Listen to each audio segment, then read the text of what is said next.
Let's look at the compressor. Look at my compression curves. Don't watch me You see go. them happen here in the gauges. Don't let me leave. Did I close the door or did you leave before? Don't watch me go. Notice how I have a dual kind of compression kind of deal. The reason for that is that the Oxford Dynamics give me a full-featured dynamic system all in one plugin. For example, the gate, expander, compressor, limiter, sidechain, and warmth are all in one plugin. You know what a gate is, you know what an expander is. In this particular case, it's very well recorded. I don't need to fix anything. The compressor, it functions this way. It's a threshold-based compressor, which I personally like. So you have threshold, you attack, you hold, you release, you have a ratio, you have a soft knee, which is very practical. You know what a soft knee is? Right? Soft knee is when you start compressing below the threshold a little bit, so you don't hear as much of a transition knee. Very practical. And then you have different types.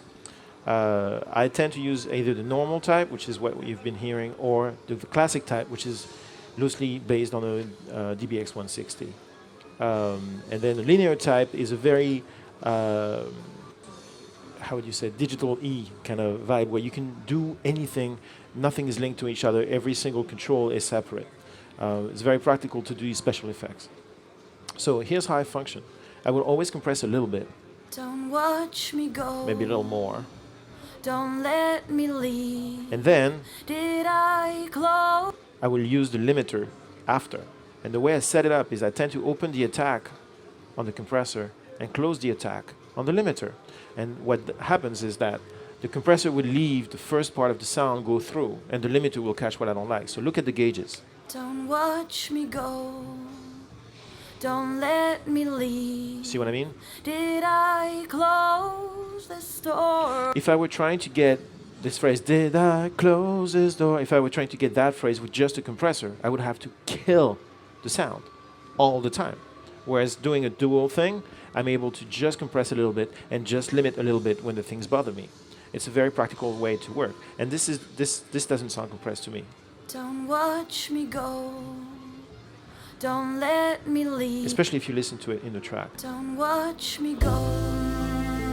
Don't let me leave. Did I close this door or did you leave before? Don't watch me go. You know what I mean? It really sits in the track, but it doesn't sound like somebody is like sitting on it. Let me show you the sidechain. Sidechain is very interesting. Well, do we all know what a sidechain EQ is? I'll tell you. Most compressors don't know what you're sending them. If you send them 1 kilohertz, if you send them 20 hertz, to them it's just energy, right? So they don't know that there's more bass, there's more high, and they don't know. So if you send them signal that has a lot of 10 hertz in it, it's going to compress like crazy.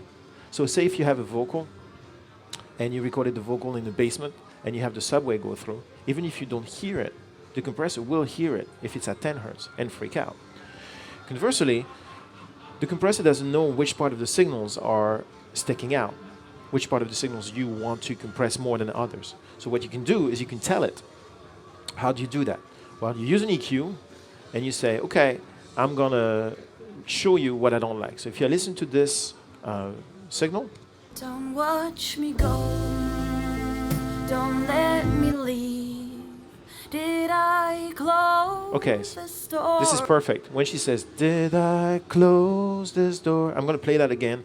Listen to the word close. Did I close? You hear how it hurts you in the eyes a little bit? It's a little peaky in the eyes. I'll play it again. Did I close this door? Can you hear the energy coming at you on the word close? That is probably sitting around 2K. Did I close? I'm going to make it obvious. Or did you leave before? Don't watch me go. Again. Did I close this door? Again. Did I close? That is ugly, right? So I'm making it really, really, really ugly. And then instead of listening to it, I remove it from the signal and I say, hey, send that to the compressor. So what's going to happen now is my compressor is going to hear something that is a caricature of my signal, where I'm showing the compressor, this is the part I really, really don't like. It's called sidechaining. And then if you press play, this is what it sounds like. Did I close this door? Isn't that amazing? Did I close the And then if I make it a little wider and I limit a tiny little bit more, Did I close the store? it's completely smooth, but you don't hear it compress. Did I close the store? As a reminder, this is how it sounded before. Did I close the Hear the burst of energy on the word close?